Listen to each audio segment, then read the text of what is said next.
How to create Sandbox in Zoho CRM. I'm going to guide you through the process on how to do it. Let's get started.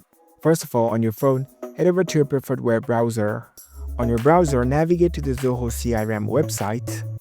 After you're in the website, make sure that you are logged in with your account. Now, in order to create Sandbox in your Zoho CRM, you need to go to the settings.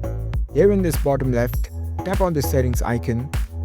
In the left hand side, you can see different setting menus.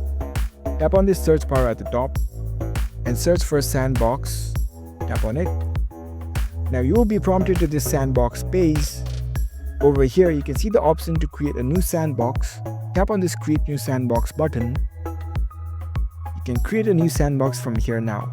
Provide the name for the sandbox, provide the description.